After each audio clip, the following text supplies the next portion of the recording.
iniciativa, né, de procurar relacionar cinema e relações internacionais, que eu acho realmente um grande acerto epistemológico. Vejam que na minha geração de graduação, nos anos 70, era relativamente comum o uso de filmes para se discutir a realidade política e social dos nossos países, né? Um pouco isso foi se perdendo ao longo do tempo, e eu, pessoalmente, sou um entusiasta, porque eu acho que realmente um curso que procura trazer temas complexos que auxiliem a compreensão da realidade internacional, né, faz muito sentido e auxilia bastante.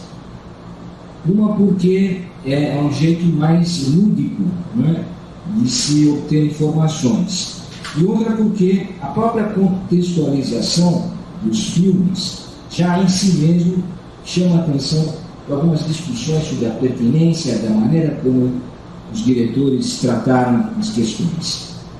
Em especial, uma coincidência muito grande, no semestre passado, no Departamento de Geografia, exatamente no curso de Geografia Regional América Latina, nós passamos o filme do Dílio Pontecorvo, Queimada, um clássico de 1969, que é um filme, do meu ponto de vista, todo mundo deveria assistir, né?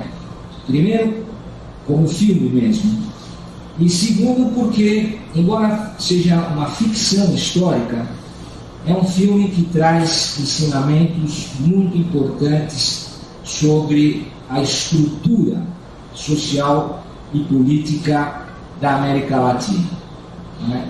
O filme, naquele momento em que ele foi produzido, estávamos numa época em que havia um ciclo iniciado de ditaduras, né? O Brasil tinha iniciado esse ciclo de ditaduras. E o filme tem esse componente de ser um filme de resistência cultural e política e ideológica, porque foi um filme abertamente apoiado numa compreensão marxista da história, né? Então era um filme marxista, né? O que está fora de moda hoje em dia, né? Por isso mesmo já é interessante, até para a gente também datar um pouco, né, como era o contexto daquela época, o que se avançou de lá para cá em termos de visão até crítica do marxismo. Aqui ou ali o filme tem algumas passagens em que você percebe um pouco uma forçada assim, ideológica, né? Mas ele tem o mérito de, apesar de ser uma ficção histórica, uma ilha inexistente, né, queimada, ele faz uma reconstrução histórica da América Latina muito importante, muito bem feita. E, por outro lado, é um filme excelente do ponto de vista de aula de política internacional, de como realmente, né, as grandes potências agem no campo das relações internacionais. Diga-se de passagem, nessa película, né, fica muito claro como a falta de conhecimento geográfico e político em escala planetária foi um elemento chave, decisivo, para que a Revolução Haitiana, que é, no fundo, o episódio histórico que mais influencia a confecção do filme, né, não pôde dar sequência aos seus objetivos, e como de lá para cá muitas vezes se verificou, a Revolução é, na verdade, frustrada, né, e a partir da ingerência de um agente, um espião, de um agente provocador, inclusive, né, britânico. Então, que manipula, né, as emoções, o clima político daquele momento, e procura, né, colocar divisões entre os grupos e favorecer os interesses da Inglaterra. Só por isso é um filme que guarda uma grande atualidade. Além disso, eu acho que é um filme também muito realista, né, do ponto de vista de apresentar a escravidão, né? Isso na época eu me lembro que marcou muito, chocou muita gente, mas até hoje as cenas são muito impressionantes, né? E tem uma história curiosa esse filme, porque ele inicialmente era para falar da colonização espanhola, né? Mas o regime franquista impediu isso. As filmagens foram impedidas pelo regime do Franco, então trocou-se a ilha de Espanhola para uma ilha portuguesa de nome Queimada, né? No entanto, a escravidão da cana-de-açúcar é um fenômeno que é comum a nós e ao Haiti e é muito bem retratado ali. Também, de outra parte, as oscilações da elite crioula, né, a favor da independência, mas contra a abolição da escravidão e, sobretudo, contra a reforma agrária, né? Então, só esse contexto, para dar rapidamente algumas pinceladas sobre o filme Queimada, já vale realmente assistir esse filme. É uma grande aula de política, de geopolítica, de relações internacionais. E trata, sobretudo, do tema nosso, que é a identidade latino-americana. Então, é por conta disso que eu lancei como um dos ingredientes para a gente montar a avaliação no curso deste ano, assistir o filme e fazer um comentário sobre o filme foi uma das perguntas da minha avaliação, e devo adiantar para vocês, os resultados foram muito bons, né? Os alunos se interessaram muito, pesquisaram, foram muito além do que eu poderia esperar, né?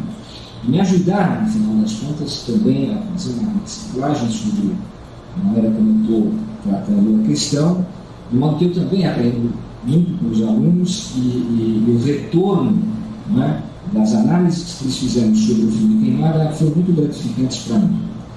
Eu tenho alguma experiência de usar filmes nos meus cursos, né? Por exemplo, em outros temas, como por exemplo Guerra Fria, eu gosto de passar o Dr. Strangelove, né? Que eu acho excelente, né? E a Rainha Margot, para se discutir a Guerra dos 30 anos, né? A Guerra Civil na França. Há um outro filme também sobre a Guerra dos 30 anos que se chama Vale da Morte. Enfim, a filmografia eu acho que realmente dispõe para nós, né, de um acervo muito importante que nos remete a uma ambientação histórica de como deveria ser, não é, aquela situação que a gente está tentando discutir a partir de textos. E foi por isso que o resultado me pareceu bastante positivo, de modo que se encaixa perfeitamente com o espírito deste projeto de vocês. Pois bem, basicamente a pergunta que eu lancei desde o início do curso, e o filme me ajudou a responder, é sobre o sentido do conceito de América Latina e sua validade hoje, né? Tanto do ponto de vista do conhecimento mesmo da realidade, né? Quanto mais do ponto de vista propriamente ideológico e político. Isto porque na geografia a gente percebe com toda a clareza, todo topônimo, todo nome de lugar encerra uma grande disputa ideológica e política.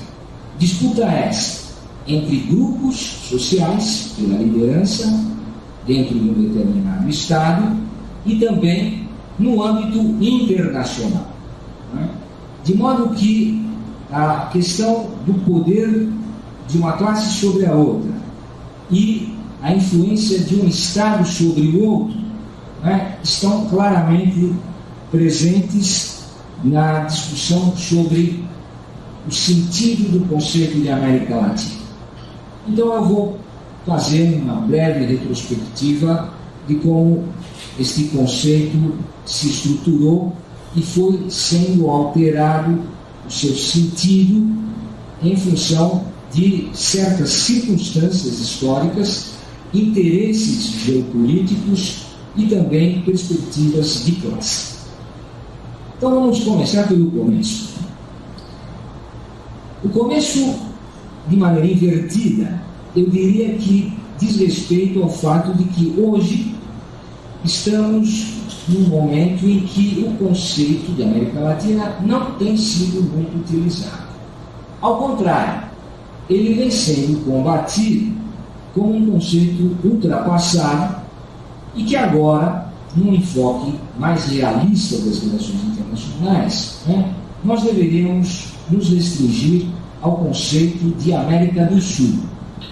Acho que isso as pessoas estão percebendo, a chancelaria brasileira e Itamaraty tem usado sistematicamente o conceito de América do Sul e tem deixado de lado o conceito de América Latina. Inclusive o próprio Celso Amorim já escreveu defendendo o uso do conceito de América do Sul e o abandono da América Latina. E também, para dizer o nome de um dos grandes historiadores brasileiros, o Alberto Muniz Bandeira também tem um livro, inclusive, em que ele defende essa ideia. E da mesma maneira, como aqui no Brasil,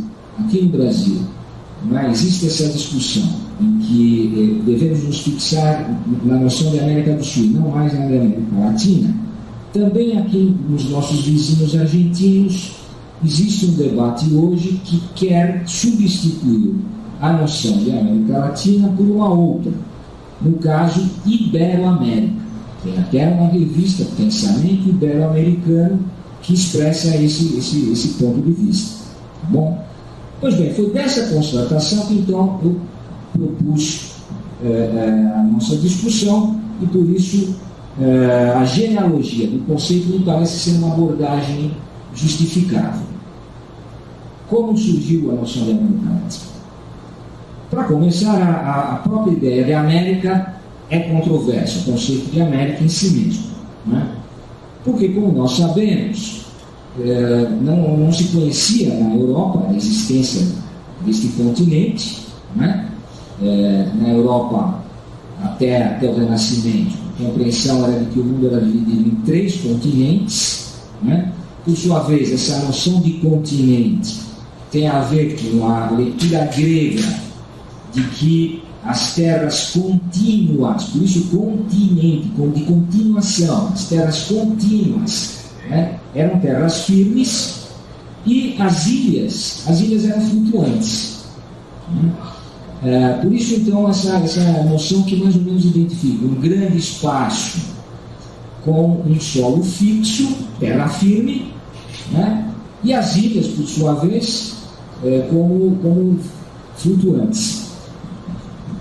Essa ideia permaneceu até a época da descoberta da América. E quando isso acontece, há uma disputa, porque para a Espanha, patrocinadora oficial, da descoberta da América, Colombo, insistiu sempre no termo Índias, porque eles acreditavam que, na verdade, Colombo tinha chegado nas Índias. Por isso, a noção de Índias ocidentais, mais tarde, que a Espanha procurou não abrir mão dela, como uma categoria que marcava justamente a hegemonia espanhola nesse contexto. Por outro lado, uma outra noção que ganhou grande publicidade nessa época foi justamente o Novo Mundo. Já que o Velho Mundo era aqueles 3 continentes repartidos pela cultura grega. Na verdade, a gente hoje sabe perfeitamente que é um único conjunto de terras emersas cercado pelos oceanos Ártico, Atlântico e Pacífico. Isso. E, portanto, esse conjunto que não se conhecia pela surpresa causada, passou a ser chamado pelos europeus de Novo Mundo. Só que Novo Mundo, Índias Ocidentais, não foram os nomes que acabaram batizando esse novo conjunto geográfico. Terminou com o nome América, que, como a gente sabe, faz homenagem a Américo Vespucci. Uma pergunta que cabe é: e por que não Colômbia? Já que o verdadeiro descobridor foi Colombo. Ora, porque justamente por Colombo não era um continente novo, era exatamente a Ásia, eram as Índias. E a Espanha teve que manter essa posição durante um certo tempo. Eram os portugueses que, na verdade, sabiam de que não se tratava da Ásia, mas sim de um outro continente ainda não descoberto. E com o passar do tempo, aí vai se reconhecer que não é a Ásia, só com as viagens do Fernão de Magalhães, efetivamente, em 1519, é que vai se conseguir identificar esse novo conjunto, e o nome que acaba batizando esse conjunto é do Américo Vespucci, porque foi ele que, escrevendo ao Papa, disse justamente que se tratava de um novo mundo. Aliás, a expressão novo mundo é do Américo Vespucci. Certo? E por causa disso ele acabou sendo homenageado, porque ele reconhecia que não era, como Colombo havia imaginado, a Ásia, mas sim um outro continente, um continente novo. Bem, então, já que foi ele que identificou esse novo continente, ele merece a patente, digamos assim. É curioso porque na América Espanhola muita gente discute sobre isso e preferiria o nome Colômbia, achando que seria o mais justo. De qualquer forma, o Vaticano foi o responsável pela chancela do nome América e, portanto, o continente ficou com esse nome. Há uma outra versão, muito menos conhecida, que insinua que, na verdade, não foi exatamente isso, mas sim a descoberta, pelo próprio Colombo, dos Ameris, como é um outro nome, justamente do pau-brasil. Essa é a hipótese defendida pela Terezinha de Castro num livro que se chama justamente Geopolítica da América Latina, Terezinha de Castro. Ela não é muito reconhecida, mas tem fundamento o que ela escreve, porque ela fez pesquisas em Portugal e chegou a essa conclusão. Seja como for, o fato é que o nome que permaneceu foi América. E isso em função da legitimação que o Vaticano ofereceu recém. Pois bem, e por que depois então se agregar ao América o latino, o adjetivo latino? Como isso ocorreu e por quê? No exato momento anterior ao processo de independência, na crise do sistema colonial, começa a haver um ensaio de identidade americana, no sentido de se diferenciar da Europa. Isso tem como matriz a Nova Inglaterra. São os colonos ingleses que começam a se sentir diferentes dos europeus, e é nesse processo que, pela primeira vez, então, vai surgir uma identidade americana. No momento exatamente da independência, que é uma reação dos súditos do rei Jorge II contra a cobrança de impostos, por sua vez ligado ao déficit do tesouro britânico por conta da guerra contra a França, da guerra dos 7 anos.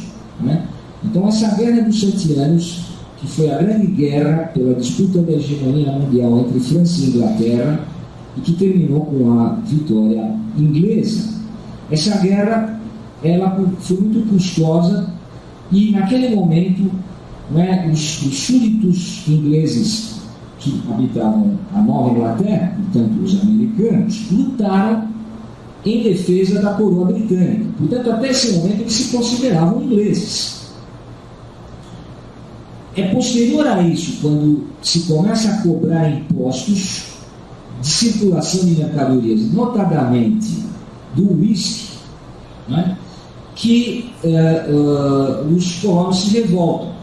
E aí vem a famosa ideia que é a matriz da independência dos Estados Unidos, que é o seguinte: bom, então já que nós vamos pagar impostos, então nós temos que também eleger deputados para o parlamento inglês. Como o rei não aceitava isso, colocava os súditos americanos numa condição subalterna, né, de cidadãos de segunda classe. Isso revoltou os colonos americanos e eles começam então a assumir essa identidade de americano. Nós somos americanos, nós não somos europeus. O europeu era visto, né, como ligado à tradição absolutista, né? Então, uma Europa absolutista e dominada pelo Vaticano era tudo que os colonos ingleses não queriam ver reproduzido na América. Então, a própria, né, a origem dos Quakers, dos colonos americanos, já é a busca de uma terra prometida, uma terra de liberdade esta em relação justamente ao Papa, né, de um lado, e aos reis absolutistas, ao poder absolutista de outro lado, né, que era exatamente o binômio do poderio mercantilista do período anterior, né? Ora, portanto, esses colonos já têm à disposição, por conta da sua diferença religiosa, né, em relação ao poder da Igreja Católica, né, e agora, com relação à questão dos impostos, eles reivindicaram a sua representação. É famosa a frase "no taxation without representation", né? Ou seja, se nós não vamos ser representados no parlamento, então não vamos pagar impostos. Essa é a matriz da revolta que acabaria culminando com o processo de independência dos Estados Unidos. Mas ali, eles não têm propriamente uma identidade. Tanto é que o próprio nome do país é revelador disso, né? São Estados Unidos, ou seja, é um projeto político. Não é uma identidade nem ligada à terra, nem ligada ao sangue, como são normalmente, né, os nacionalismos, as identidades nacionais, né?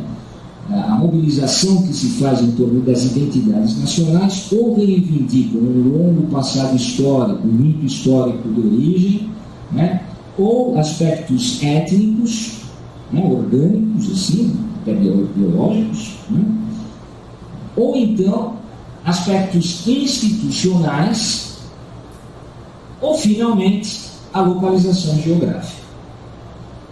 No caso do Brasil, fica muito evidente que a identidade brasileira se apoia na geografia, no território.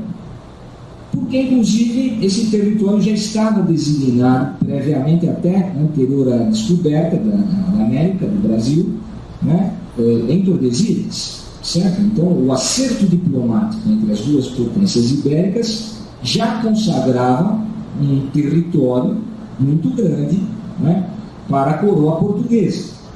Por isso mesmo, desenvolveu-se entre os portugueses e depois entre os brasileiros que herdaram, né, o Estado português, em grande medida, né, entre nós prevaleceu uma visão de fronteira que permanece até hoje, né, na qual o contrato social subjacente à delimitação da fronteira é o elemento principal. Ou seja, para os portugueses, uma fronteira era resultado de um pacto político e, portanto, era sagrada, não podia ser modificada.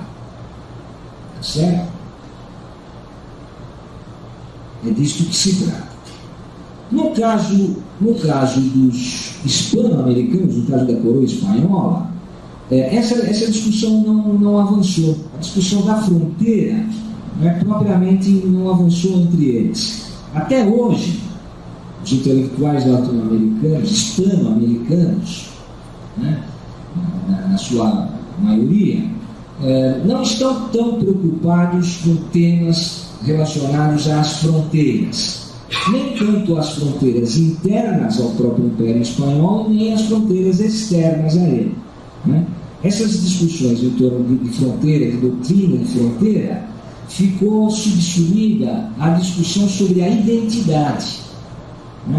Então, a antropologia avança muito, sociologia, há um grande debate entre os nossos vizinhos em relação à identidade latino-americana, hispano-americana e latino-americana, nesse binômio. Enquanto a questão das fronteiras, até onde vai o território de um determinado grupo, isso ficou no segundo plano. E reparem, é muito evidente que, justamente, na América do Norte, os ingleses avançaram em relação ao território espanhol, e nós aqui também, sobretudo em função da União Ibérica, portanto não houve ruptura de acordo, porque houve a união entre Portugal e Espanha, e nesse contexto houve um avanço dos colonos luso-brasileiros para além de Tordesilhas, e o Brasil cresceu mais de um terço, ocupando territórios que eram da América Espanhola. Certo? Então a América Espanhola perdeu territórios tanto para os brasileiros quanto para os anglo-americanos. É isso? Que avançaram sobre territórios que eram da América Espanhola, inclusive por Tordesilhas.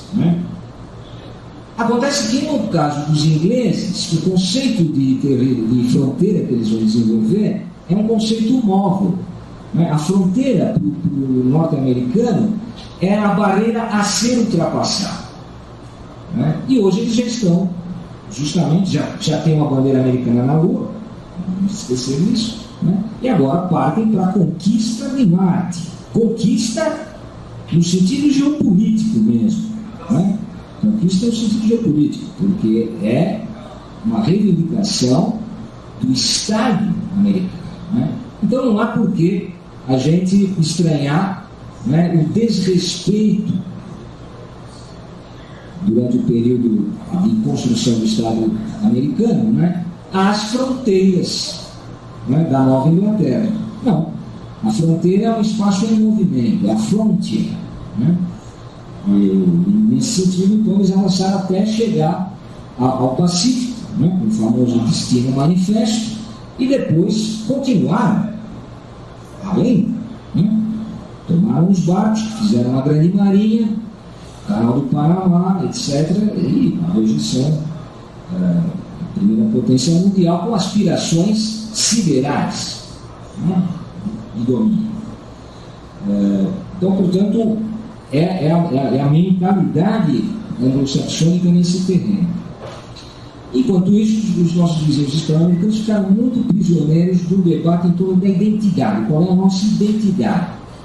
De modo que, resumidamente, eu concluiria essa primeira apresentação aqui dizendo que, para os hispano-americanos, de modo geral, interessa a identidade, não interessa a geopolítica. Para os norte-americanos, interessa a geopolítica, nem tanto a identidade. E aqui no Brasil, eu acho que um pouco nós estamos em condições de tentar combinar as duas coisas, uma vez que a identidade brasileira me parece bastante plasmada já, como algo que é fácil de se perceber, de se diferenciar. E é compreensível, porque, bem, brasileiros, nós somos identificados pelo território. Pelo território, uma vez que quem está aqui no Brasil, quem nasce no Brasil ou quem vive no Brasil é brasileiro, rapidamente é identificado como brasileiro. Portanto, habitando o território brasileiro é incorporado rapidamente na nacionalidade. E a outra chave é, obviamente, a língua, né? Língua esta, língua portuguesa, que ficou relativamente ilhada, né, no mar do hispano-americano, certo? Só que essa ilha é grande, uma ilha é continente, que é o Brasil. Aliás, acreditamos que era uma ilha, né, até o século XVIII.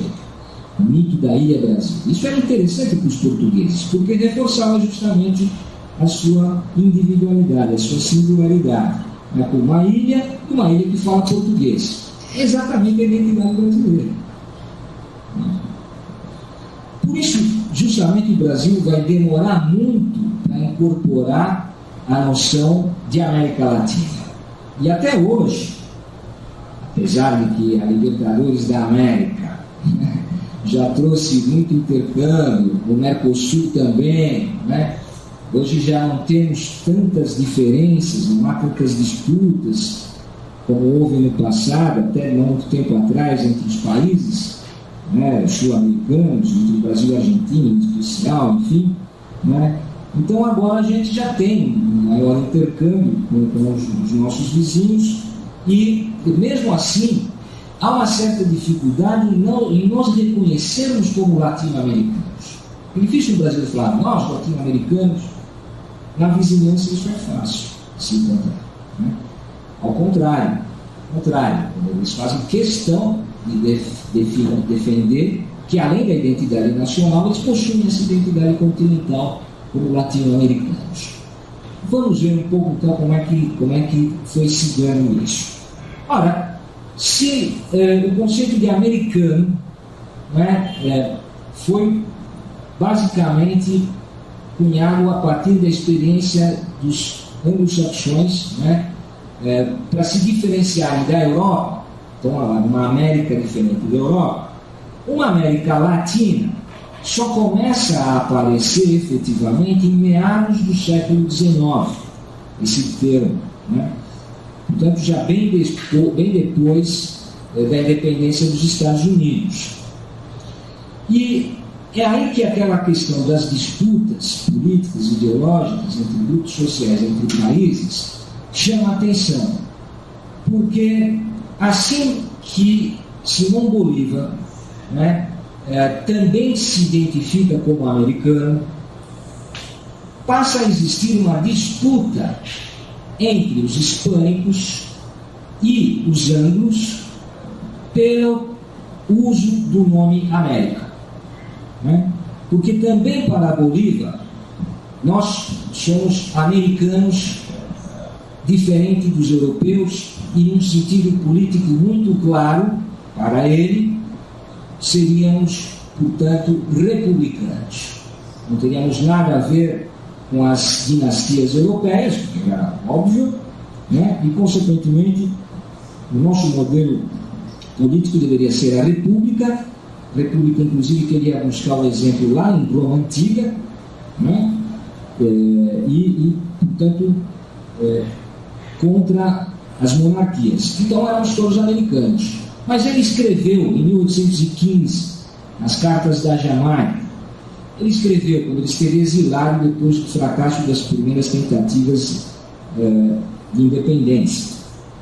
Ele escreveu: enquanto os nossos irmãos do Norte, né, já alcançaram a sua plena independência, portanto, conduzem os seus destinos por si mesmos, nós, os meridionais, a primeira diferenciação é geográfica, nós, os meridionais, ainda estamos prisioneiros de uma mentalidade atrasada, né?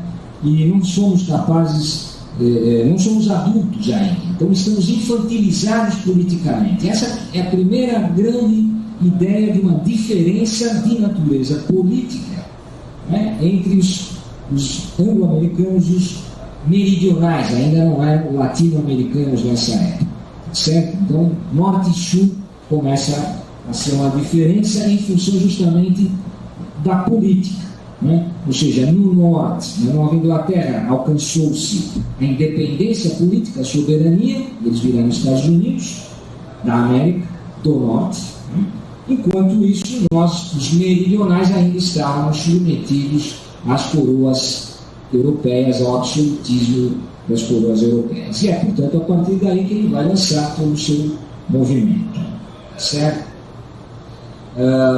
Portanto, inicialmente, uma diferenciação tinha relação com essa distribuição geopolítica, né, da continuidade da colônia no sul e da independência no norte. Ainda não se usava o termo, portanto, latino. O conceito de América Latina começa a ser divulgado na França por Michel Chevalier, né, nas primeiras décadas do século XIX, com o objetivo justamente de conseguir identificar uma diferenciação de postura ideológica e política entre os povos do sul da Europa, os latinos, católicos na sua maioria, e com um modo de pensar e de sentir diferente dos germânicos ao norte. Então, é uma discussão de etnografia, né, e uma primeira clivagem que ele percebe é entre três povos na Europa, os eslavos a leste, e na Europa ocidental, né, uma oposição justamente norte e sul, né, que vai se reproduzir depois na América, em que os germânicos estão no norte, na zona mais fria, né, e os latinos estão no sul. Né? É com base nessa diferenciação, então, que se começa a utilizar o termo América Latina, né? Portanto, ligada aos povos latinos. Esse autor, Michel Chevalier, vai influenciar bastante os intelectuais crioulos, né? Como se falava, né? Da elite branca, né? Colonial, principalmente na América Espanhola. Né? E a partir daí, então, é que vai se começar a pensar numa identidade latina, que, portanto, iria além, no caso europeu, das identidades nacionais, e para esse conjunto imenso, né, aqui na América Espanhola, o conceito começa a fazer algum sentido.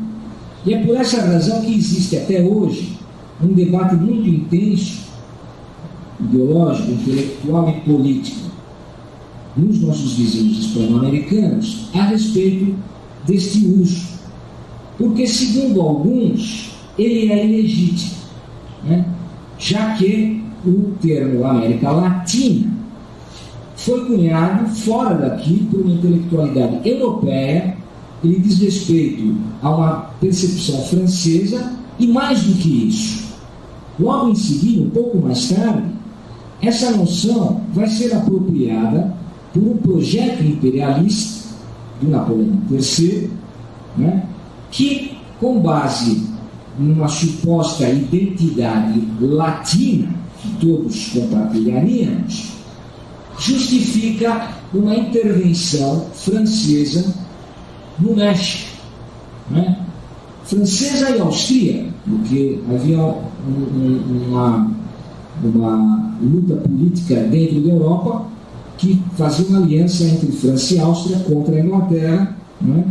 E nessa ocasião, então, o termo passa a ser usado pelo Napoleão III no sentido de legitimar a intervenção francesa no México, que visava, em primeiro lugar, né, cobrar uma dívida externa que o México não queria pagar logo depois da independência. Né?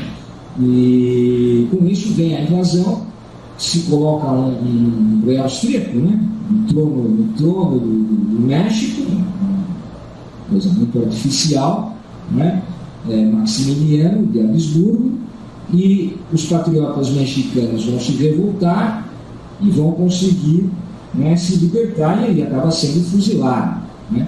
E é, portanto, em torno desse contexto, que é 1867, 1860 a 67, né?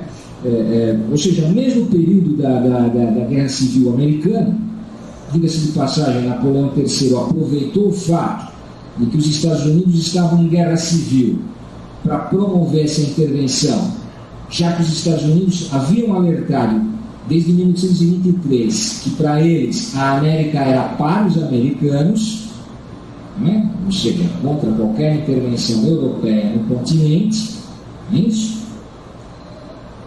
Mas eles, estando ocupados com a guerra civil, não puderam fazer valer esse preceito da sua política externa. Essa também cercado de discussões, né? Mas seja como for, o fato é que muitos intelectuais hispano-americanos passaram a considerar, portanto, ilegítimo o termo América Latina, porque ele invocaria um objetivo geopolítico de uma potência europeia, no caso a França, né, tentando justamente submeter, né, os povos hispano-americanos à sua tutela. Desse modo, há esse debate.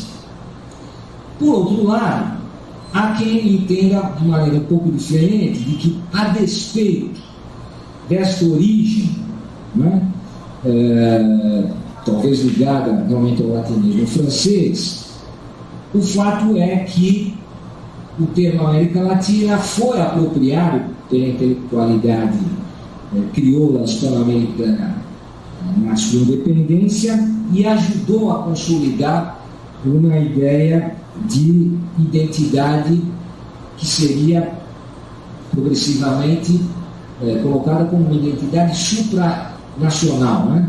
além dos estados efetivamente soberanos que se criaram, né? Esta América Latina, ela passa a ser vista de forma diferente, legitimada, portanto, porque intelectuais do continente assumiram o conceito e deram uma versão um pouco diferente, né? No caso, um chileno, Francisco Bilbao, é reconhecido como o primeiro que usou o termo entre os hispano-americanos, né? E esse termo, portanto, ele teria a ideia de uma América Latina que se identifica, na verdade, com uma América espanhola, ainda nesse momento, né? Uma América espanhola. O Brasil é confuso, não se fala de Brasil, né? Mas com base no apoio dos franceses, então começa a se articular um campo, né? Um campo político, em que França passa a defender também o ponto de vista hispano-americano, né? E desse ponto de vista o conceito começa a ser aceito, né? E difundido por intelectuais do continente, né? Ora, o fato é que nessa altura também as chancelarias se movimentaram, umas aceitando, outras negando o conceito. Então vejam que é bem interessante o seguinte: os Estados Unidos logo aderem à noção de América Latina e passam a difundi-la. Ok, ótimo. Então nós somos americanos, nós somos os verdadeiros americanos e vocês são os latino-americanos. Certo? Os americanos do B. Quer dizer, os outros americanos. Nós somos os verdadeiros, os americanos. Vocês são os latinos. Ótimo para nós. Isso resolvia o problema de identidade deles, porque aí eles assumiam o gentílico como americanos. Ok. Tanto é que até hoje, né? A América, não é isso? Como eles se denominam, eles acham que eles são a América. É verdade. Então, vem daí, né? Vem daí essa ideia. Porque para eles, então, era vantajoso. Eles ficavam com o nome do continente.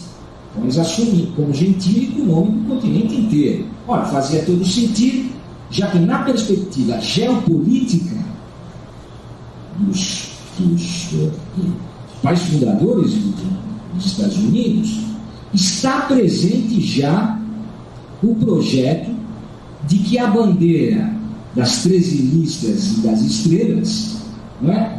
fosse desfraudada do Alasca até a Terra do Fogo. Sim, senhores. O Destino Manifesto já prevê essa hipótese. E era, portanto, objeto do desejo das elites dos Estados Unidos, que mais cedo ou mais tarde, em função justamente da sua pujança, os Estados Unidos da América alcançassem o conjunto do continente. A bandeira americana deveria tremular do Alasca à Terra do Fogo, são os americanos. Essa é a ideia.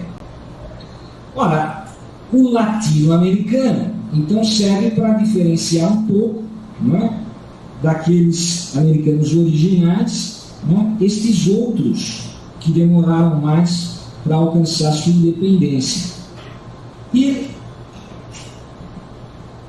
a Itália e a França são países que também vão difundir o conceito da América Latina na Europa, porque para eles interessava, como países latinos, que no entanto tinham pouquíssima presença no continente americano, a França um pouco mais, obviamente, mas para eles interessava, porque era uma maneira justamente de criar uma identidade comum, latino-americana, mundo latino, o mundo latino como uma categoria superior que unificava os países latinos da Europa e os países latino-americanos. Por isso, a França e a Itália foram os países que mais incentivaram o uso do conceito de América Latina ao lado dos Estados Unidos. A Espanha sempre foi contra, porque para a Espanha o conceito válido era o de América Espanhola. Esse é o conceito. Madrid resistiu muito, e até hoje Madrid resiste ao conceito de América Latina. Eles preferem América do Sul, Iberoamérica, etc. Até hoje. E vem desse passado longínquo. Então a Espanha recusou o conceito e por isso mesmo ele foi aí definitivamente incorporado pelas elites crioulas hispano-americanas. Veja, fazia todo sentido então o uso do conceito América Latina, porque ele justamente diferenciava da matriz espanhola, não era a América Espanhola, e diferenciava dos Estados Unidos também. Tá certo? Então era essa América Latina. Como se pode perceber, tem um problema aqui. Esse problema é o Brasil. Esse problema é o Brasil. Bom, e o Brasil como fica nessa história? Num primeiro momento, com o Bolívar, no momento da independência, o Brasil não é considerado, não é incorporado nessa noção, ele era um país à parte, porque ele não é nem republicano, e ainda é escravocrata. E essas duas ideias eram inaceitáveis para o Bolívar. O Bolívar era republicano e abolicionista. Certo? O Brasil era monarquia escravista. Então, a primeira reação foi contrária ao Brasil. A incorporação do Brasil àquilo que hoje nós estamos acostumados a denominar América Latina só vai acontecer na virada do século XIX para o XX, quando aí sim alguns intelectuais brasileiros começam a usar o nome América Latina, como o Oliveira Lima, por exemplo, que é um dos mais importantes, que começa a perceber que existe uma identidade comum para além da barreira da língua. Para além da barreira da língua, a nossa formação histórica, social e econômica, por que não dizer também política, foi muito semelhante. Então, no final do século XIX que os brasileiros, uma parte da intelectualidade brasileira, começa a reconhecer semelhanças na formação histórica das realidades hispano-americana e brasileira. Antes dele, apenas aqui ou ali, em função da literatura, né, alguns intelectuais reconheceram justamente uma matéria-prima, né, comum, de onde os escritores retiravam os seus romances, né, e essa sociedade expressada na literatura romântica do século XIX, exatamente em função das embaixadas, depois das independências, né, os embaixadores, como vocês sabem perfeitamente, eram recrutados na elite intelectual muito restrita, notadamente formada por bacharéis, né? Estes começaram a ler a literatura, né, dos países onde se encontravam, e aí começou a haver um certo intercâmbio, e a forma como se produzia essa literatura e o contexto social, né, muito próximos, fez com que se passasse a reconhecer, né, uma identidade latino-americana, né, para além da divisão entre Portugal e Espanha. De modo que o conceito de América Latina, então, ele no final do século XIX já está sendo bastante utilizado, né, e ele tem essa conotação bastante clara, né? É um conceito usado para justamente diferenciar o nosso conjunto, tanto da Europa quanto dos Estados Unidos, né? Pois bem, nessa altura, portanto, o conceito da América Latina começa a adquirir uma marca ideológica que o acompanha, do meu ponto de vista, até hoje. Ou seja, a despeito de que os Estados Unidos tenham sido um dos primeiros promotores do conceito da América Latina, logo quando ele aparece, meados do século XIX, e um século mais tarde, depois da Segunda Guerra Mundial, também os Estados Unidos tenham sido os grandes defensores da criação na ONU de uma comissão especial para a América Latina, a famosa CEPAL, da ONU, que existe até hoje, né?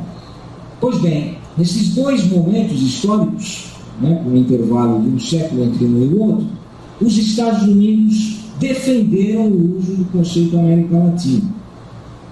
Não obstante, este conceito adquiriu uma conotação de esquerda e precisamente de resistência à dominação cultural, política e econômica justamente dos Estados Unidos, né? Em outras palavras, ele, desde o século XIX, passa a ter um certo sentido de uma noção geográfica, mas com um conteúdo ideológico claramente ligado a uma ideia anti-imperialista, né, de combate, portanto, ao avanço, né, da dominação dos Estados Unidos sobre o conjunto, né, os países do sul dos Estados Unidos. E isso ficou muito evidente, sobretudo em função da Revolução Cubana, né? A Revolução Cubana marca de uma maneira indelével o conceito de América Latina como um conceito de esquerda, né? Um conceito de esquerda. É por essa razão que, trazendo o debate mais para hoje, eu percebo que justamente, né, essa discussão que está posta, se devemos ou não abdicar do conceito de América Latina, se ele não revela mais nenhuma realidade compreensível, né, se ele deixou de ter significado político, né, essa discussão eu acho muito pertinente nos dias de hoje. Ainda agora, latino-americano, quando alguém se identifica como tal, carrega, mesmo que inconscientemente e involuntariamente, carrega um pouco um sentido de esquerda. nós os latino-americanos, quem se reconhece latino-americano, quem bate no peito, não, nós somos latino-americanos, nós geralmente é alguém de esquerda, certo? E por que então que aconteceu isso? Como é que por que já havia mencionado, obviamente, o episódio de Cuba, mas muita água rolou de lá para cá, não é? E o que me chama a atenção é que justamente grupos de esquerda, tanto na América Espanhola quanto no Brasil, estão nesse momento histórico de agora, né, se ocupando em tentar desconstruir o conceito de América Latina, abandoná-lo, né, e substituí-lo, como eu disse na minha introdução, ou por Ibero-América, principalmente na Argentina, ou por América do Sul, que é o caso do Brasil. Vou me fixar no exemplo brasileiro para tentar entender o que está por trás desse esforço, né, de substituição de um conceito pelo outro. A ideia mais marcante é a de que o conceito de América Latina contém um componente de romantismo, o que é verdade do ponto de vista histórico, né? No auge do romantismo, do conceito cunhado, do século XIX, né? E que ele, portanto, ele seria pouco operacional, seria um conceito pouco operativo, né? Fala-se muito no fracasso das tentativas de integração latino-americana, né? E, portanto, segundo esta percepção, uma visão realista da política, das relações internacionais, nos deveria fixar a ideia de um ambiente geográfico e político manipulável minimamente, né, por nós, brasileiros, que seria o conceito de América do Sul, né? Então, a chancelaria brasileira argumenta: se nós falarmos em América Latina, nós vamos ficar com um projeto utópico, muito distante de integração, que não tem condições de se concretizar. Se, ao contrário, nós ficarmos apenas no âmbito da América do Sul, nós poderemos construir instituições de âmbito continental, sul-americano, né? E, mais do que instituições, podemos construir a integração físico-territorial, por conta da vizinhança terrestre do Brasil com quase todos os países, né, exceto o Chile e o Equador, mas que uma estrada, obviamente, pode alcançar com facilidade, né, de sorte que não é de agora, né, já vinha desde o governo do Fernando Henrique essa ideia, né, e isso também me chama a atenção. Quer dizer, a despeito da mudança política, né, do PSDB para o PT, os dois partidos preferem o conceito de América do Sul ou de América Latina, isso me chama a atenção, certo? Né? Os dois falam a mesma coisa, que não, nós falamos para a América do Sul, a mesma colocação, é mais realista, né? É mais factível, vamos ficar só aqui no âmbito da América do Sul, onde a gente tem ainda uma certa liderança reconhecida, né? E vamos deixar a América Latina para lá, porque afinal de contas o Caribe, o México, a América Central são zona de dominação dos Estados Unidos, ponto final, nós não temos nada a ver com isso. Um pouco essa visão que se passa, né, com essa ideia de que temos que ficar aqui apenas na América do Sul. E nessa perspectiva, portanto, o México, que é o país que justamente mais se empenhou na divulgação, na construção mesmo, na reflexão sobre o conceito, né, de América Latina, com intelectuais de grande peso, né, como Leopoldo Zé, por exemplo, né, Carlos Fuentes, tantos outros intelectuais mexicanos, né, que são grandes defensores do conceito de América Latina e que têm uma tradição no México muito grande, né? Vejam só, na trajetória da evolução do conceito na América Latina, se no primeiro momento, né, o epicentro de onde nasce um pouco essa ideia é o Bolívar, e, portanto, né, a Grande Colômbia, Venezuela, Caracas, né? Ele é de Caracas. Né? E vejam, não é à toa que justamente o Chávez agora, né, vai procurar, no mito histórico de Bolívar, justamente o seu apoio ideológico para se opor, né, ao imperialismo, né? Porque já, desde o início, né, Caracas se mostrou o polo da rebelião. Como geógrafo, eu não posso deixar de observar que este ponto geográfico, Caracas, é exatamente a ligação entre esses dois setores, esses dois conjuntos. Certo? É onde a América do Sul se liga ao Caribe e à América do Norte. Não é? Pois bem, se foi ali onde nasce um pouco o sentido da ideia, né? Se não propriamente a palavra, né? A expressão, talvez tenha tido forte influência francesa mesmo, mas seja como for, né? É com Bolívar que a ideia de uma América Latina, né, vai começar a se consolidar.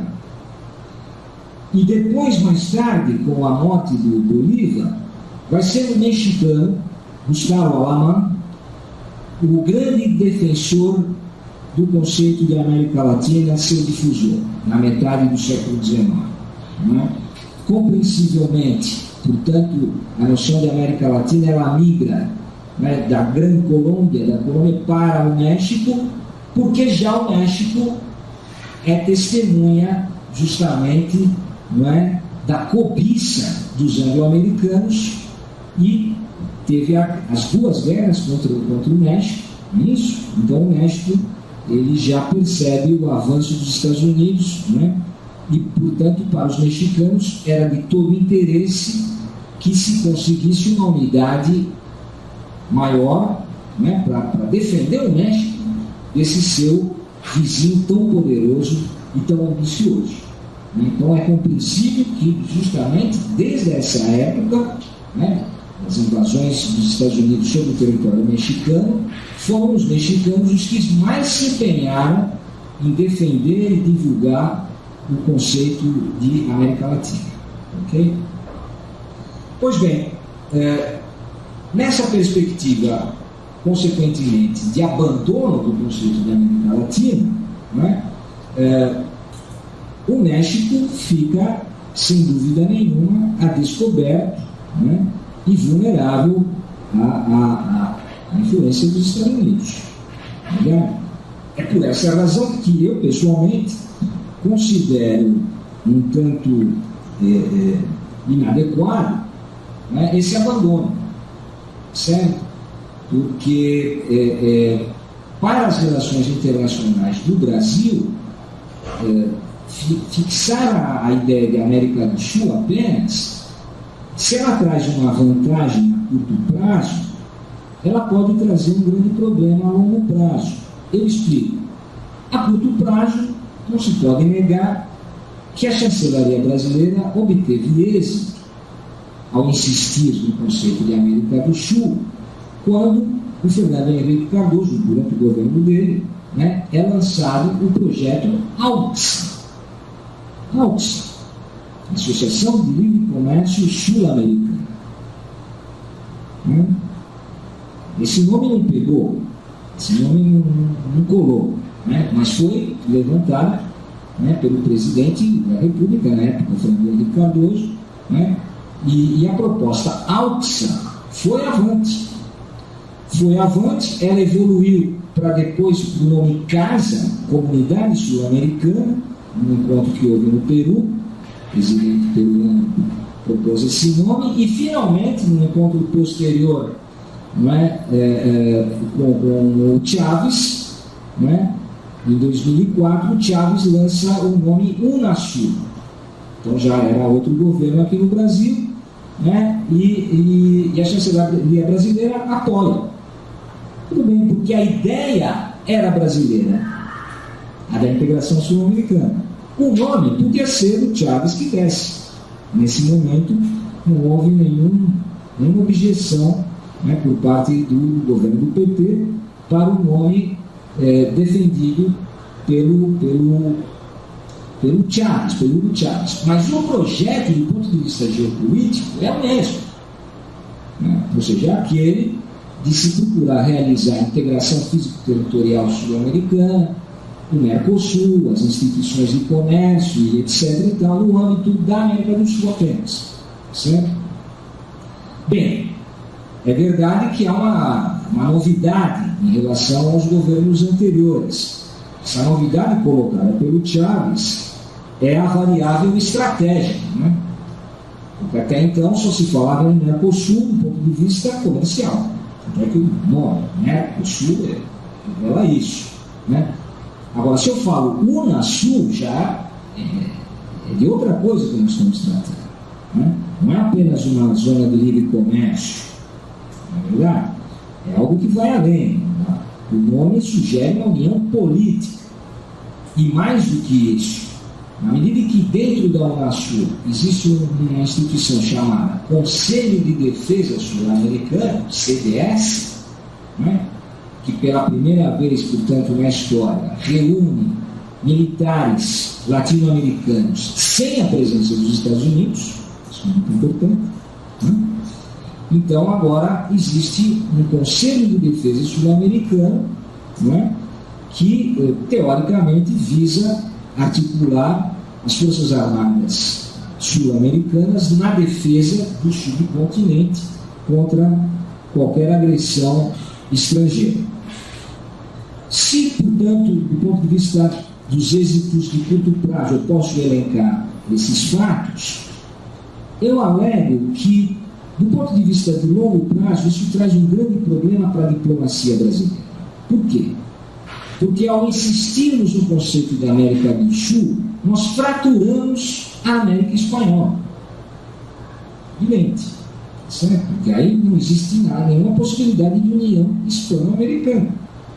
É verdade? Já que nós atraímos para o nosso âmbito os países sul-americanos, de fala espanhola, né? E, por outro lado, né, da América Central para cima, do Caribe, eles ficam na órbita dos Estados Unidos. Ora, portanto, é uma repetição da perspectiva imperialista, tanto de luso-brasileiros quanto de anglo-americanos, em relação aos hispano-americanos. E na medida em que nós ajudamos, portanto, a fraturar a unidade hispano-americana, como é que nós queremos liderar os hispano-americanos? Eu acho que é um grande problema. Afora isso, por que não reconhecer o conceito da América Latina como um conceito extremamente útil, no momento em que o mundo vai ficando cada vez menor, né, em função dos fluxos cada vez mais intensos, né, e onde justamente, acompanhando esse processo, são estruturadas associações de países cada vez maiores e mais poderosas. Agora mesmo está o Tratado Transpacífico aí, proposto, não é verdade? Então, ou seja, por quê? Porque a acumulação, né, os mercados, eles estão cada vez maiores, né? Está cada vez mais difícil a reprodução do capital. E por isso essas fortalezas regionais vão ficando cada vez maiores. A União Europeia também, crescendo. Né? Então eu pergunto, por que não usarmos a noção de América Latina? Se eu falo nós latino-americanos, eu estou me referindo a uma comunidade de 650 milhões de pessoas. Não é verdade? Se eu falo só América do Sul, cai para 400 milhões. Certo? Outra coisa, desde um ponto de vista rigorosamente geopolítico. Se eu menciono a América Latina, portanto, nós estamos dentro da América do Norte, já que existe cerca de 60 milhões de latino-americanos na América do Norte. Certo? Se eu falo ao contrário, América do Sul, bem, são os Estados Unidos que chegam aqui na América do Sul com a sua interferência na questão colombiana. Verdade. A sua influência no Panamá e na Colômbia. Então, é muito diferente uma situação da outra. Verdade? E se a união faz a força, por que não nos unirmos aos mexicanos, que são tão importantes, né, na construção da identidade latino-americana? E se queremos ser pragmáticos, vamos lembrar, o México tem um PIB de $1,5 trilhão. Não é pouca coisa. $1,5 trilhão o PIB do México. O segundo da América Latina. O primeiro é o nosso, com 2,5. Mas veja, só Brasil e México unidos, nós ficamos do tamanho da Alemanha. Por que os nossos economistas não observam esse tipo de coisa? Por exemplo, qual é o tamanho da economia latino-americana? Verdade? Qual é o peso de uma unidade latino-americana no contexto internacional global? Com certeza muito maior do que apenas sul-americana. De modo que, para completar a minha exposição, eu vou encerrando dizendo que me parece que, a despeito das variações aí políticas, né, tem havido uma constante, e daí justamente o uso tanto por petistas quanto PSDBistas da noção da América do Sul, que é uma renitente incapacidade que nós temos de compreender o Brasil e a América Latina desde um ponto de vista geopolítico. Com a geopolítica como disciplina, como campo de estudos, está muito marcada pelo regime militar de 64, é compreensível que os partidos democráticos que vieram a seguir, né, não dessem tanta importância a esse campo de estudos. Né? Por outro lado, a ausência dessa visão geográfica da política termina nos colocando numa posição inferior às nossas potencialidades, né? Porque justamente renega o elemento de poder mais abundante entre nós. Não é tecnologia, não é capitais, mas é território. Certo? O Brasil é um grande país do ponto de vista geopolítico, né? E a América Latina é um conjunto enorme. Em suma, me parece que um certo complexo de inferioridade atávico ainda nos acompanha, e é por essa razão que nós não conseguimos enxergar o Brasil como o país líder da América Latina. Eu agora vou fazer uma exposição de mapas que resume mais ou menos tudo que eu disse até agora, então vamos a eles. Este primeiro mapa mostra a distribuição dos grupos indígenas pré-colombianos em todo o conjunto americano, né, com grande destaque para os impérios Azteca e Inca, que eram as formas mais avançadas, mais organizadas, né, de vida social, política e econômica em todo o nosso continente. No mais, fora dos maias também, né, dessas três grandes civilizações, a gente sabe que os outros grupos indo-americanos estavam baseados na coleta, né? E aí estão todos os grupos, o Tupi, principalmente no litoral brasileiro, né? O Aruac, que veio do Caribe, né, por canoas e entrou na Amazônia, e agora está se reconhecendo, né, que a presença deles foi muito mais importante do que se sabia até pouco tempo atrás. Né? Estimativas recentes dão conta de cerca de 8 milhões de habitantes nessa zona verde aí, na Amazônia, né, e um pouco na zona roxa dos Tupis também. Então vejam só que coisa interessante, está se descobrindo agora, né, que na Amazônia a presença indígena também já foi mais densa e importante do que a gente sabia. De qualquer forma, isso apenas para mostrar o tipo de resistência diferenciada, né, que houve em relação às potências europeias, certo? Né, conforme o grau de desenvolvimento, né, das civilizações indo-americanas. Também recentemente está se redescobrindo a importância da resistência dos tupis aos portugueses, né? Agora estão se fazendo revisões históricas e está se percebendo que realmente a guerra dos tupinambás com os portugueses, a primeira grande guerra americana, né? A guerra de conquista, ela foi muito mais sanguinolenta do que a gente aprendeu até agora, né? Basta mencionar que na batalha decisiva, que foi na Baía da Guanabara, os portugueses liquidaram nada menos do que 100 mil tupinambás para poder dominar finalmente o Brasil, né? E extinguir com Pindorama, né? E criar a terra de Santa Cruz aqui. O próximo, esse aqui já é só sobre a América Espanhola, só sobre o Império Espanhol, né?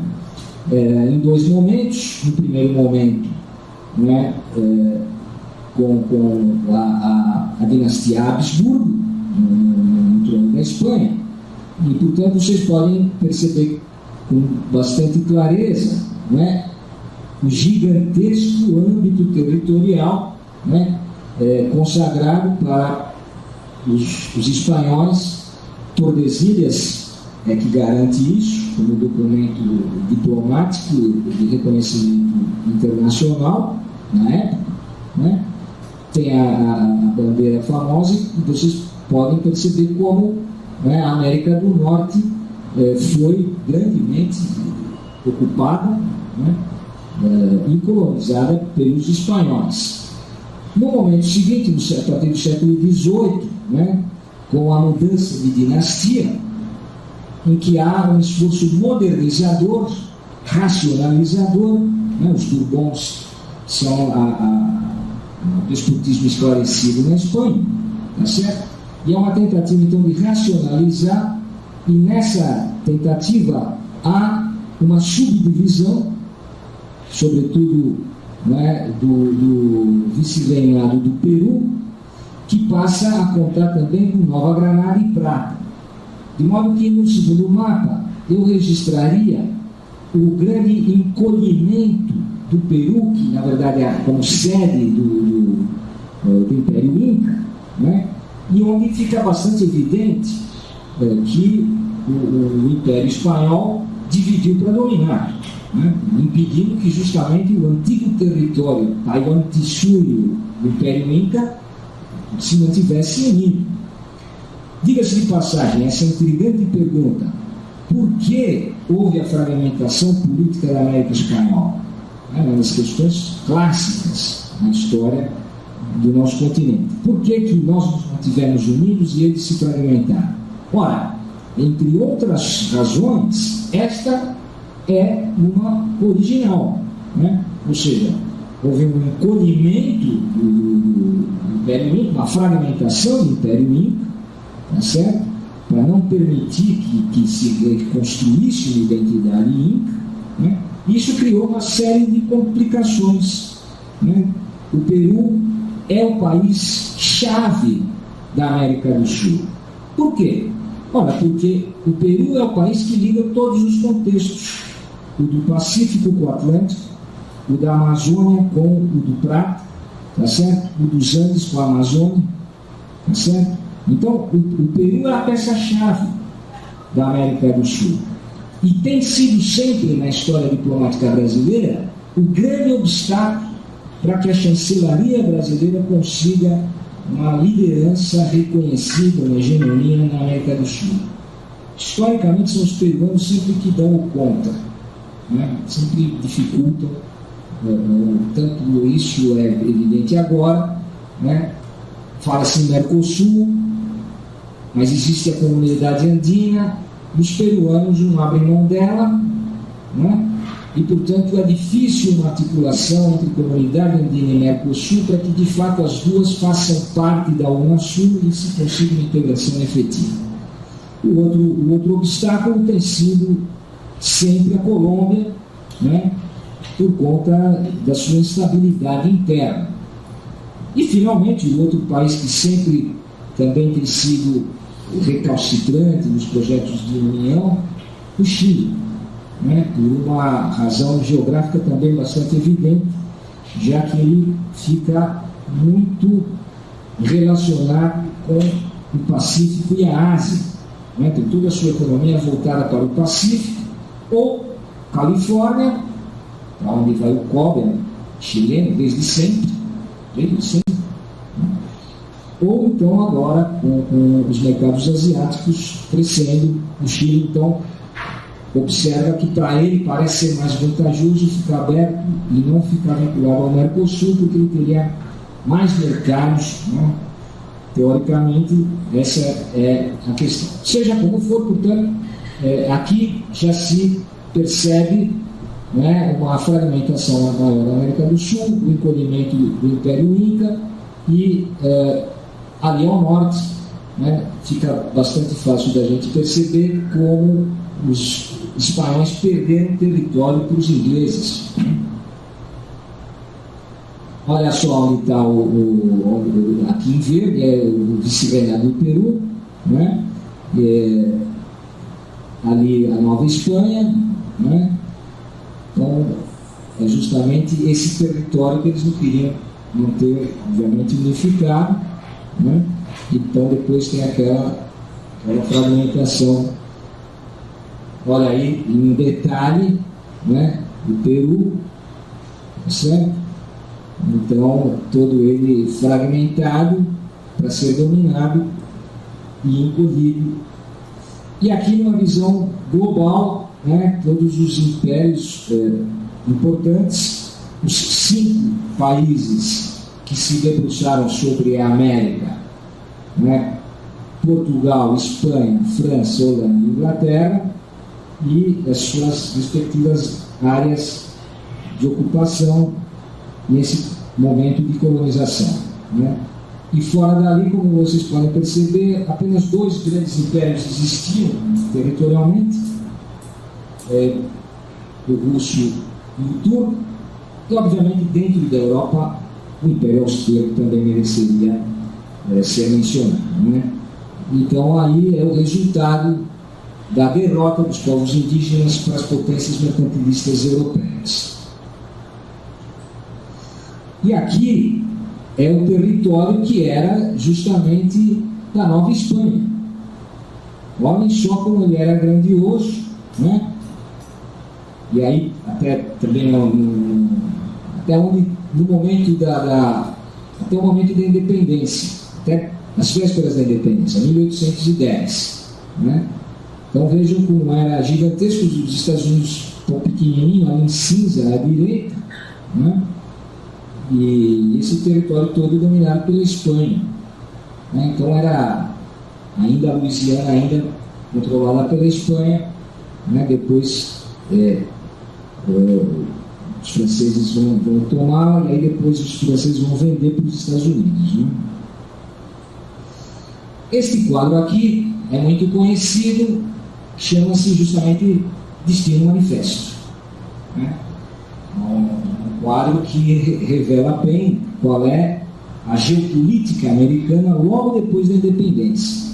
O conceito de Destino Manifesto é anterior à noção de América para os americanos. Isso é muito importante, né? O Destino Manifesto vem logo depois da independência, ou seja, a noção de que, não é, a expansão em direção ao Pacífico é um destino da nação americana, certo? Quase como uma imposição, né, sobrenatural, né? E eu acho bastante interessante, se vocês prestarem atenção, olhem só as ferrovias, né, as diligências, né, os pioneiros, os índios sendo expulsos, cada vez mais para o oeste, né?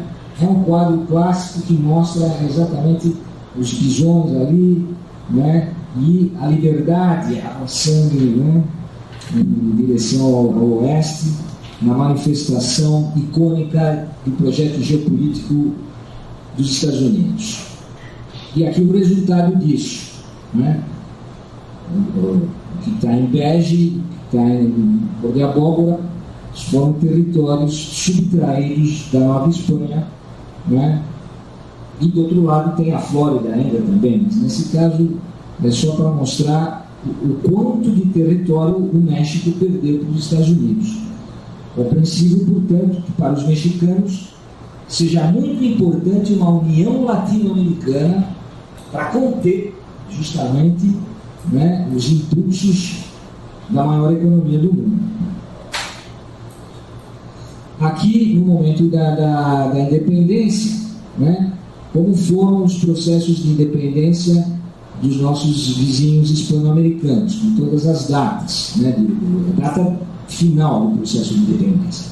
Começa em 1810, varia de país para país, né? O Uruguai demora mais tempo, isso.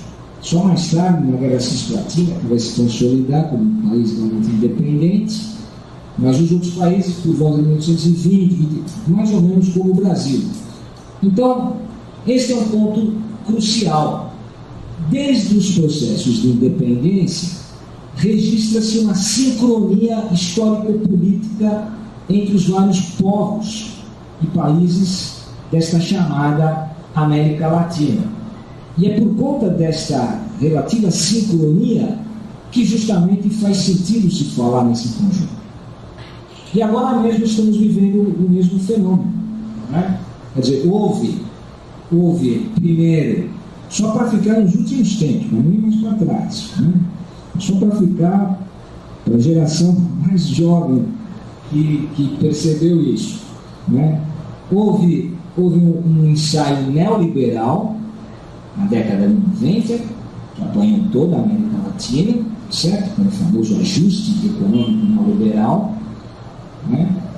Depois houve uma reação a esse ajuste neoliberal, veio a chamada Onda Vermelha, né? E agora há um refluxo dessa onda vermelha, né? E a Argentina, segundo alguns, é justamente o início, né, de uma reversão nesse quadro de esquerda. E não à toa, agora, curiosamente, né, a direita começa a aceitar o conceito de América Latina, na perspectiva de que justamente todos estão dentro da mesma sincronização histórica, portanto, a onda vermelha já passou.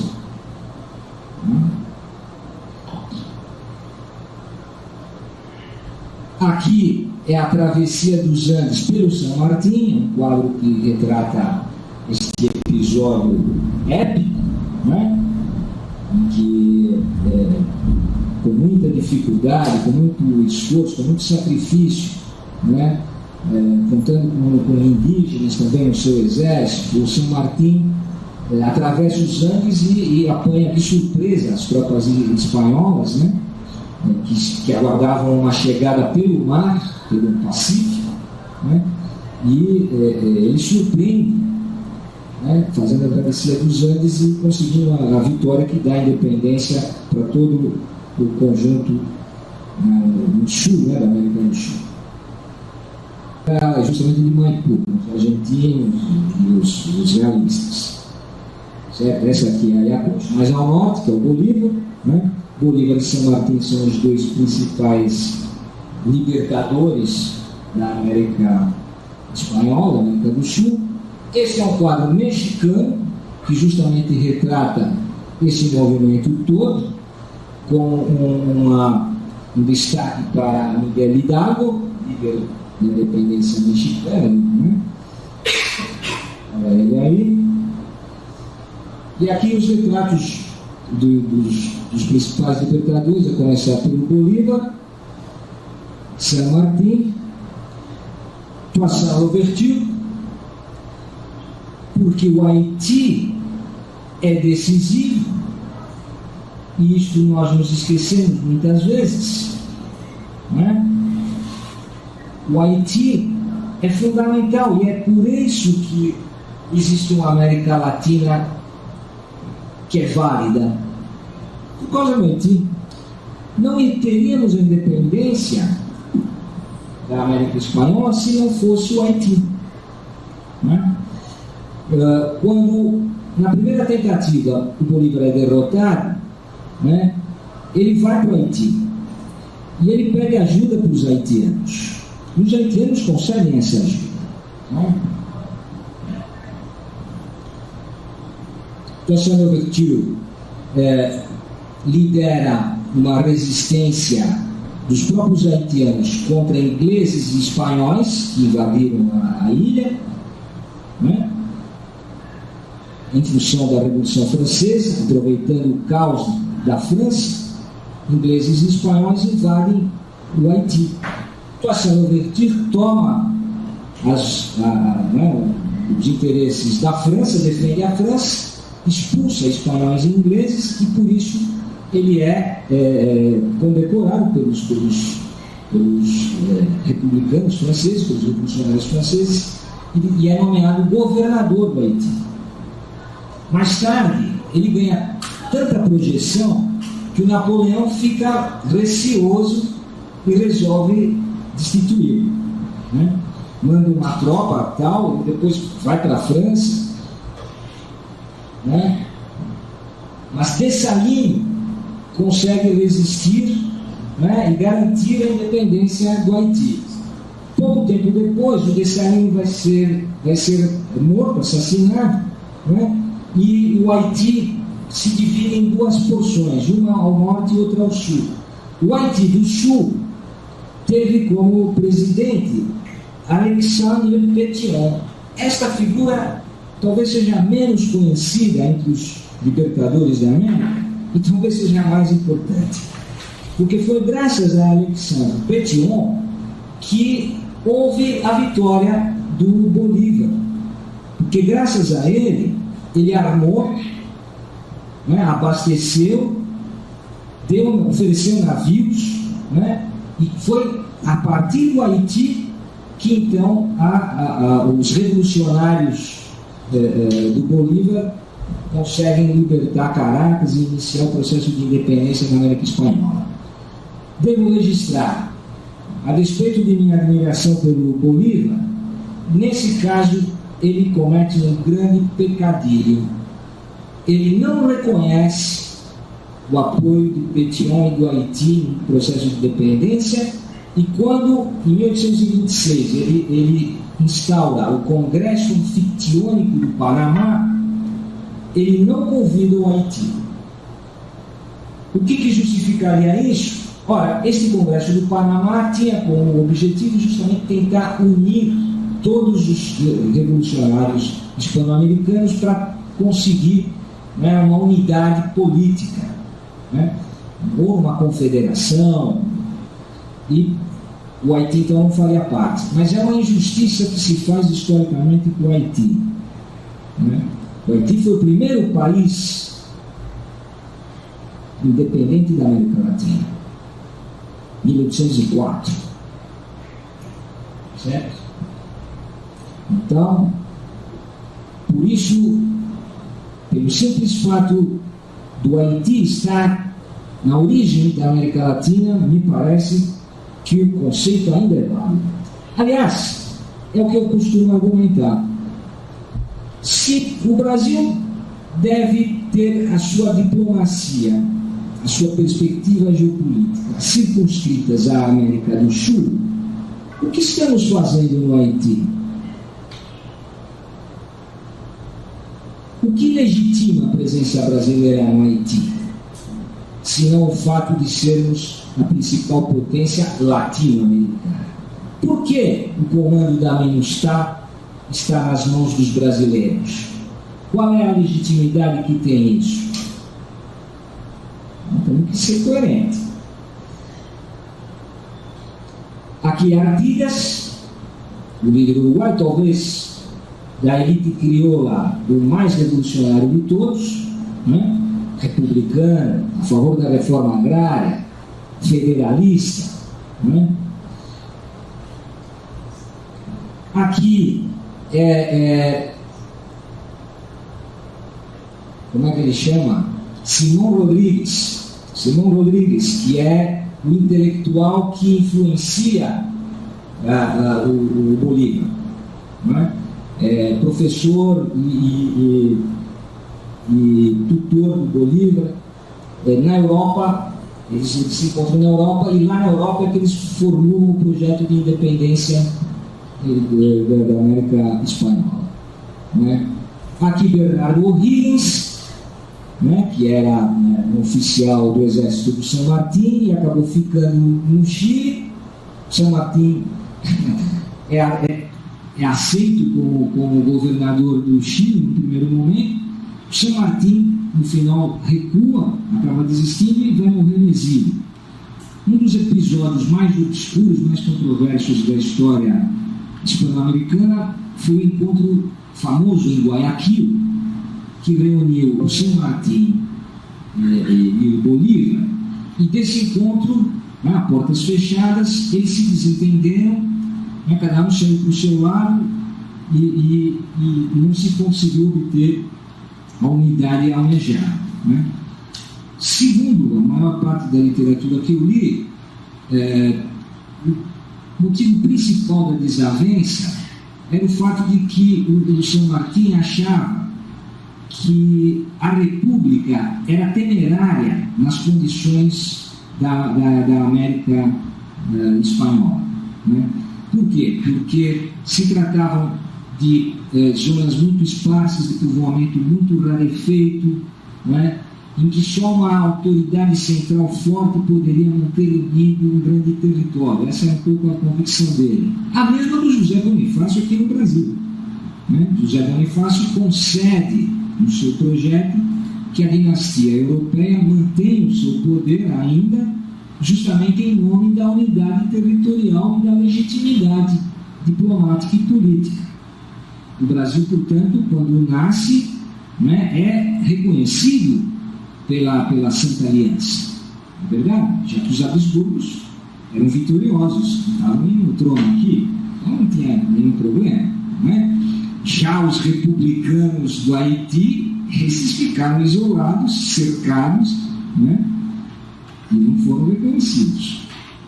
O'Higgins, no final das contas, foi o líder, né, do Estado chileno, criador do Estado chileno, né? Miguel Hidalgo, o padre, o líder, principal líder, junto com outros, mas a figura mais icônica da Revolução Espanhola. E esse aqui, para encerrar, é o Andresito, que é um personagem secundário, mas importante, né, com o qual eu me identifico, não sei porquê, mas o Andresito, segundo boatos, era filho bastardo do Artigas. O fato é que ele foi o lugar-tenente do Artigas e figura muito importante na independência do Uruguai, né? E andou também por aí, lutando pela independência de todos e com a ideia de incorporar os indígenas nessa nova sociedade. Era isso que eu tinha a apresentar a vocês. Eu agradeço muito a atenção de todos. Muito obrigado.